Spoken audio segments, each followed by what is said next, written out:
தேர்தல் அரசியல்வாதி ஆகிவிட்டார். அந்த மாதிரி குழப்பம் தான் நாங்க நாட்டுக்கு செத்து போகணும்.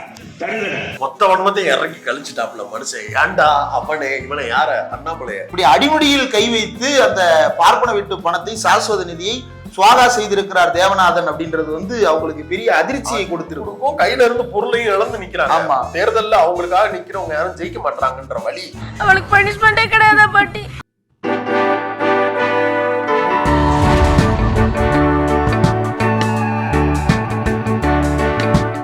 அண்டம் கிடுகிடுங்க, ஆகாசம் நடுநடுங்க.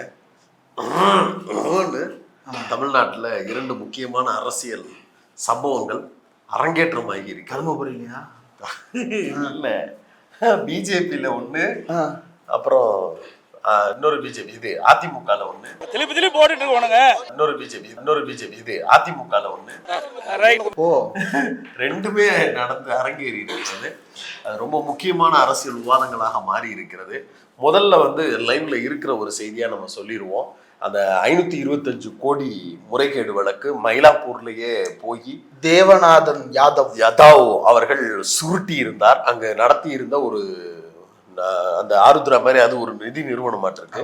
ரொம்ப வருஷமா அங்க இயங்கிக்கிட்டு இருக்கு. அதுல இவர் தான் பொறுப்பாளர். அதை பத்தி புரிந்து கொள்ளணும்னா நம்ம ராமசுப்ரமணியனோட உரையாடல் நடத்தியிருக்கோம். அந்த லிங்க் டிஸ்கிரிப்ஷன்ல போடுறோம். அவரை அதுல 500 கோடி ரூபாய்க்கு மேல அபேஸ் பண்ணிட்டாப்ல அப்படின்னு சொல்லி மயிலாப்பூர்ல பெரும்பான்மையா இருக்கக்கூடிய அந்த பார்ப்பனர் சமூகத்தை சார்ந்தவர்கள் கம்ப்ளைண்ட் கொடுத்து, அப்பயே தமிழிசை எல்லாம் போய் பார்த்து தமிழிசை அந்த பேப்பரை வாங்கி அப்படி ஒரு ஓரமா வச்சுட்டாங்களாம்.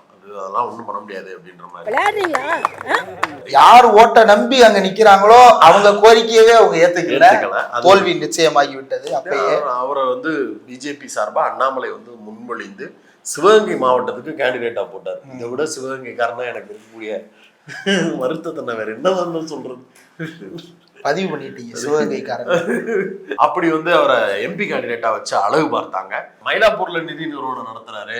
இப்போ வின் டிவின்னு ஒரு சேனல் வச்சிருக்கிறாரு.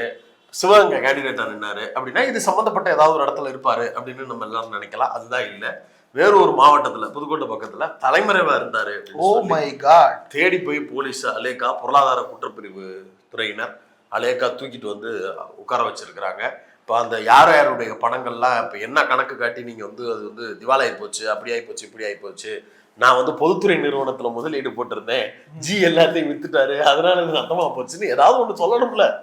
அப்படியாச்சும் ஏதாவது ஒரு காரணத்தை சொல்லுங்க அப்படிங்கிறது தான் இப்ப கேள்வியா இருக்கும். இல்ல இவரே தேர்தலுக்கு நிதியா நான் பயன்படுத்திக்கிட்டேன்.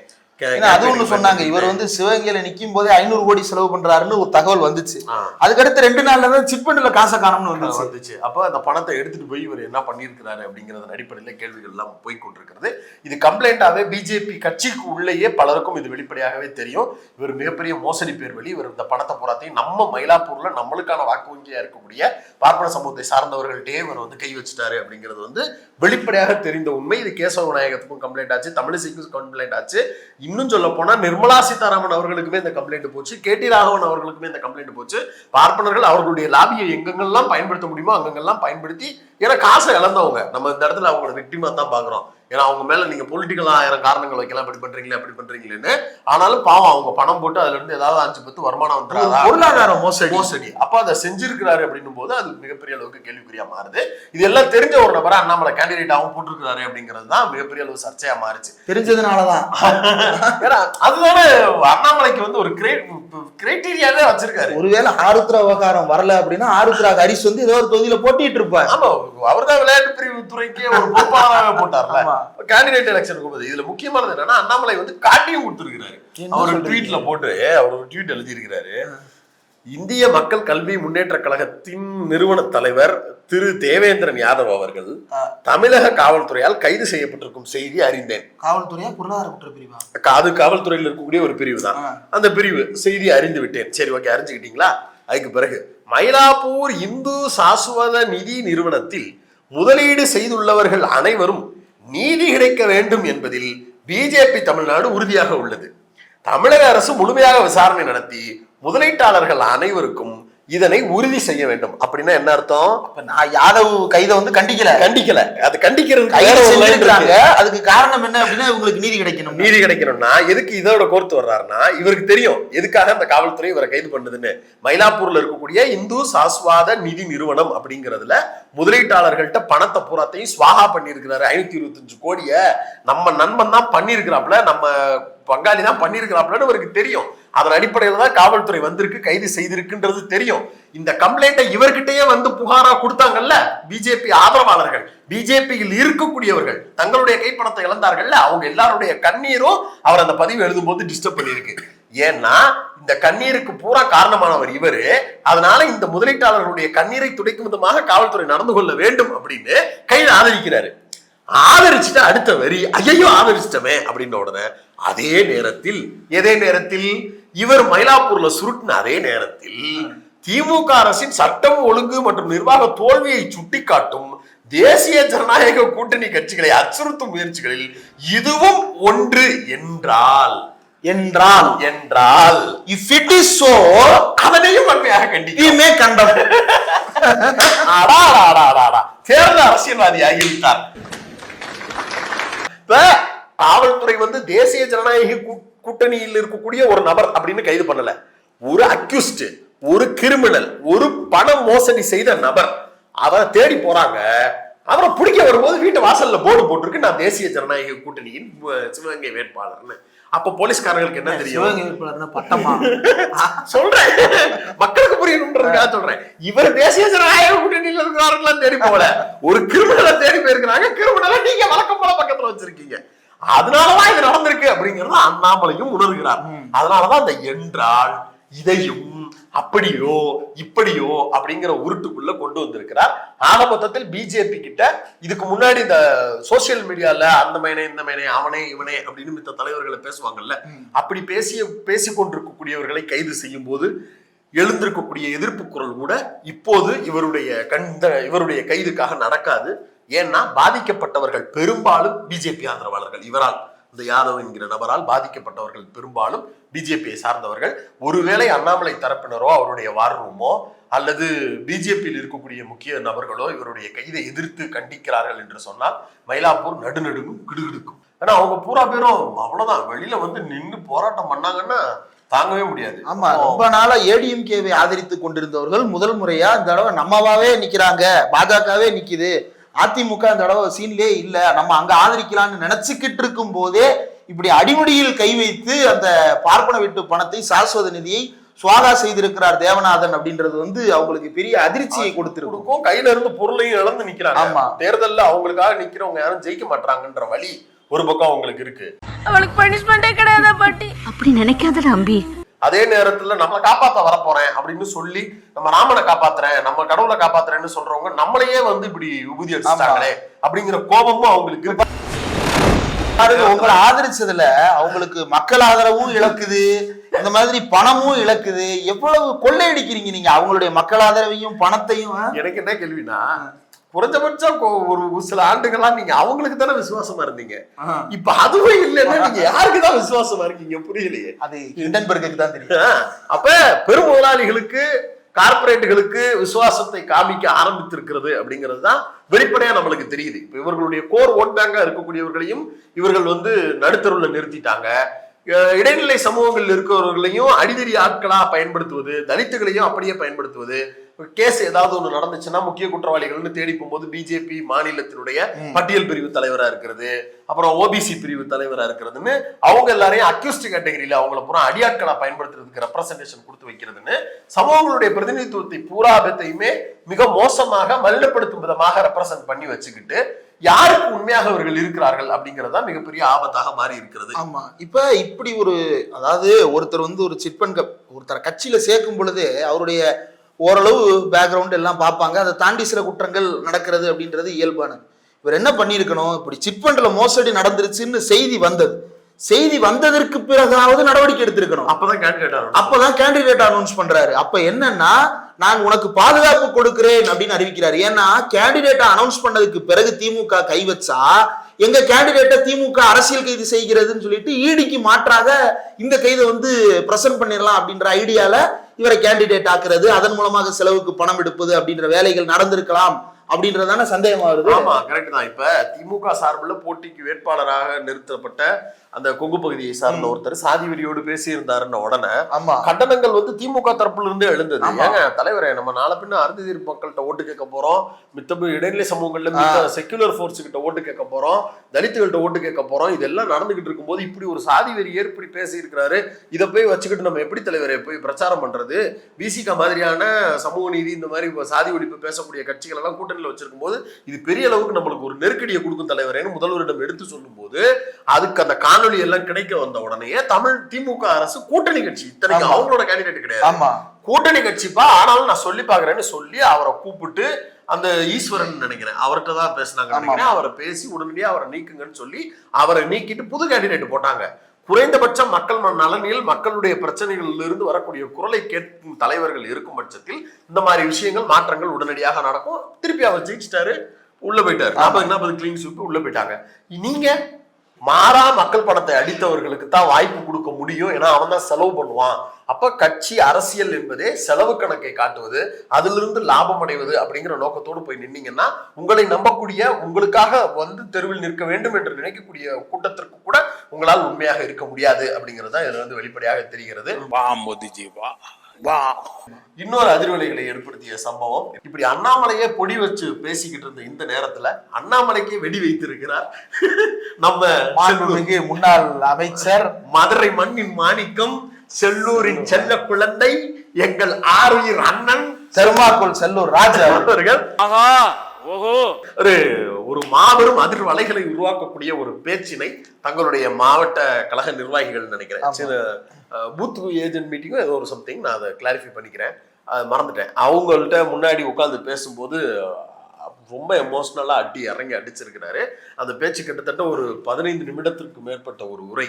அந்த உரையில பிஜேபி தமிழ்நாட்டில் வளருது, அது இதுன்னு எல்லாம் சொல்லிக்கிட்டு இருக்கிறாங்கன்றதெல்லாம் மனசுக்குள்ள வச்சிருந்துட்டு மொத்த வன்மத்தை இறங்கி கழிச்சுட்டாப்புல மனுஷன். ஏன்டா அவனே இவனை யார அண்ணாமலைய விரிச்சு என்னென்ன அதுல ஒரு வார்த்தை வந்து ரொம்ப கண்டிக்கத்தக்க ஒரு வார்த்தை. எந்த வார்த்தையுமே நம்ம வந்து கண்டிக்க முடியாது, ஏன்னா அதெல்லாம் வந்து அரைச்சிட்டோம். ஓஹோ, இப்ப எது வேணாலும் பேசிட்டு நீங்க வந்து பீப் போடாம அரைச்சிட்டோம்னு சொல்லிக்கலாம். இப்ப அப்படி ஒரு லைன் வந்துருச்சு, தெரியாதா? தமிழ்நாடு அரசியலுக்கு அது ரொம்ப புதுசு, இப்ப ரொம்ப வைரலா போய்கிட்டு இருக்கு, உங்களுக்கு தெரியாதுங்களா? இத வந்து தெலுங்கு, கர்நாடகா, மகாராஷ்டிரா, பீகார், டெல்லி எல்லா தேர்தலையும் எல்லா கேம்பெயின்லயும் எல்லா கட்சிகளும் பயன்படுத்த ஆரம்பிச்சிட்டாங்க. இனி என்ன வேணாலும் பேசலாம், அதை அரைச்சிட்டோம் அப்படின்னு சொல்லிடலாம். நம்ம பிசிறு தாக்காவா? ஆமா, கரியமாக்கள் வகையறாக்கள் இப்ப ஒட்டுமொத்த நேஷனல் லெவல்ல இதான் ட்ரெண்டிங். அரைச்சிட்டோம் தான், என்ன வேணும் அரைச்சிட்டா. போலீஸ் வந்து என்னடா சொன்ன, அரைச்சிட்டா.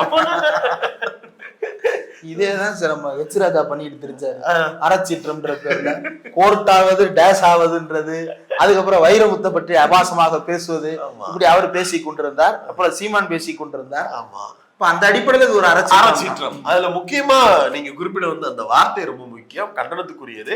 அது வந்து நாம் தமிழர் தம்பிகளுக்கு வேணா இது அரைச்சீற்றமா இருக்கலாம், நம்மை போன்றவர்களுக்கு இது உண்மையிலேயே ஒரு கோபத்தை வரவழைக்கக்கூடிய, சமூக பொறுப்பு மிக்கவர்களுக்கு இது கேள்வி கேட்கப்பட வேண்டிய ஒன்று. சண்டால பயலே அப்படிங்கிற வார்த்தையை மேலும் ஒரு முறை மீண்டும் அவர் பயன்படுத்தி இருக்கிறார் செல்லூர் ராஜு. அது தவிர்க்கப்பட வேண்டிய ஒன்று. அண்ணன், நீங்க தயவு செஞ்சு இந்த வீடியோவை பார்ப்பீங்க தெரியும், கட்டாயம் இந்த வார்த்தையை நீங்கள் தவிர்த்து கொள்ளுங்கள். இப்பதான் மாநில எஸ்சி ஆணையத்துல இருந்து ஒரு கடிதமும் வந்திருந்தது. இனி அந்த வார்த்தை சாதிய வார்த்தை என்பதை புரிஞ்சுக்கோங்க, அந்த வார்த்தையை வசை சொல்லாக பயன்படுத்தக்கூடாது அப்படிங்கிறத சொல்லியிருந்தாங்க. அதன் அடிப்படையில் நாம் தமிழர் கட்சியினுடைய ஒருங்கிணைப்பாளர் சீமான் கூட அடுத்தடுத்த மேடைகளில் பேசும்போது அந்த வார்த்தையை விட்டுட்டு சதிகாரன் அப்படிங்கிற வார்த்தையை மட்டும் பயன்படுத்த ஆரம்பித்திருக்கிறார். ராஜ் வந்து அப்படி கிடையாது, நம்ம வந்து ஒரு சுட்டி காட்டுறாங்க அப்படின்னா அது தப்பா இருக்கும் பட்சத்துல, ஓ அப்படியா தப்பா, நான் திருத்திக்கிறேன் அப்படின்னு சொல்றீங்க, சாரி தம்பி எனக்கு தெரியாது தம்பி தம்பி அப்படின்னு சொல்லுவாரு. அதையும் நீங்கள் கேட்டு உள்ளுக்குள்ள ஒருவேளை அது சாதிய கண்ணோட்டமா இருக்குன்றது புரிந்திருந்தாலும் கூட பொதுவெளியில நான் அப்படித்தான் பேசுவேன் அப்படின்னு முரண்டு பிடிக்கும் அளவிற்கு வந்து அவர் வந்து ஆள் கிடையாது அப்படின்னு நினைக்கிறேன். ஆமா, அதனால அந்த வார்த்தையை தவிர்த்துருங்க. அதுக்கு உண்மையிலே பேரலை சார்பாக உண்மையான கண்டனங்கள் அதை சொல்லியிருக்க கூடாது. அது போக இன்னும் அவர் என்னென்னலாம் பேசுறாருங்க, நம்ம தலைமையில தான் இனிமே அதிமுகவே கூட்டணிக்கு வரணும் அப்படின்னு அண்ணாமலை ஒரு இடத்துல பேசியிருப்பார் போல இருக்கு. ரத்தத்தின் ரத்தத்திலையும் தலைமை ரத்தத்தின் ரத்தம் இவருக்கு கேட்ட உடனே அதிமுகன்னு உடனே இவருக்கு கொதிச்சு போச்சு. ஏண்டா உன்கிட்ட வந்து நான் சீட்டு கேட்டிருக்கேன், இப்படியா பேசுறேன், நான் வந்து உன்கிட்ட சீட்டு கேட்டு வரணுமா, அதுக்கு நான் நாட்டை விட்டு தொங்கிடுவேன்டா. இந்த நாட்டுக்கிட்ட தொங்குறது அப்படிங்கிறது வந்து மதுரை பக்கத்தில் இருக்கக்கூடிய ஒரு சொலவடை.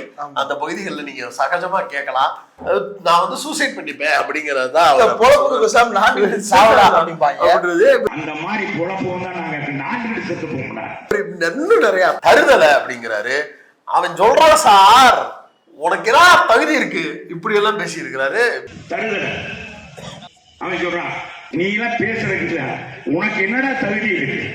அவ்வளவு வசை சொற்களாக மாறி இருக்கிறது.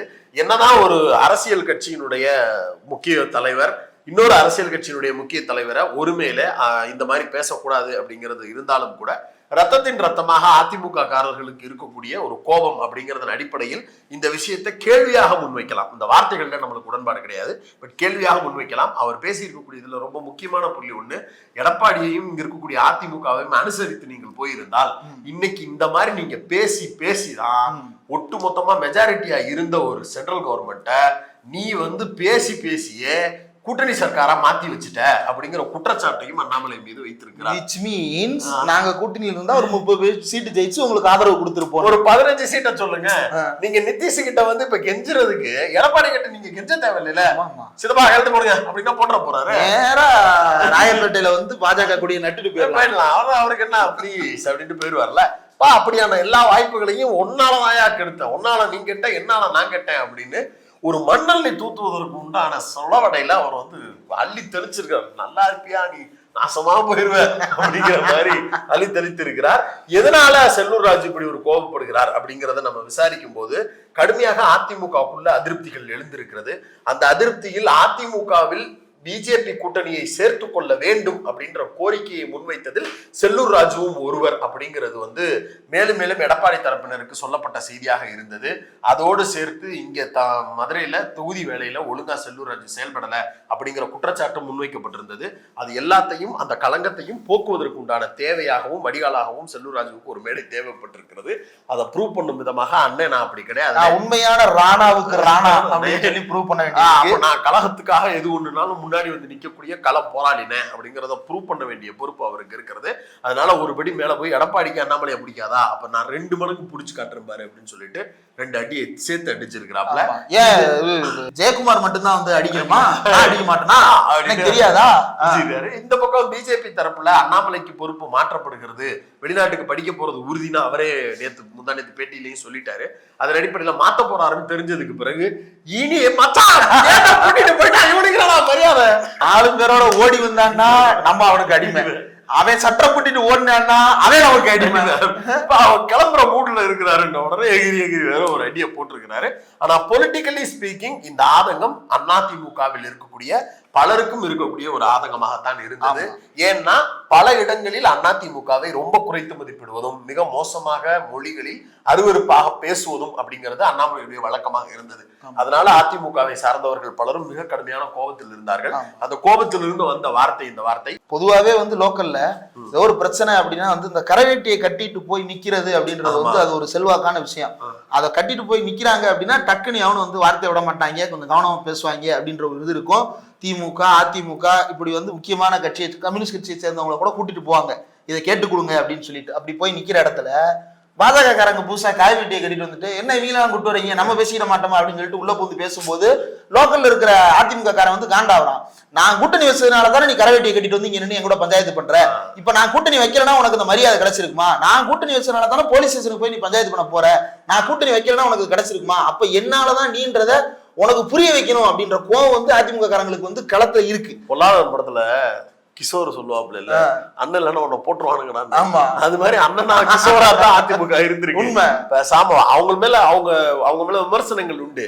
ஆனா தமிழ்நாட்டுக்கான அரசியல்ல இருந்து ஏதாவது ஒரு இடத்துல டிஸ்டர்ப் ஆனோம்னா மக்கள் வந்து தூக்கி அடிச்சு போடுவாங்கிற பயம் வந்து அதிமுகவுக்கு இருக்கும், அதிமுகவில் இருக்கக்கூடிய பொறுப்பாளர்களுக்கு இருக்கும். அதனால அவங்க என்ன பண்ணுவாங்கன்னா எந்த இடத்துல பேசணும், எந்த இடத்த தவிர்த்துக்கிறணும், எந்த இடத்துல மக்கள் டிஸ்டர்ப் ஆவாங்கன்னு தெரிஞ்சிச்சுன்னா ஒதுக்கிக்குவாங்க.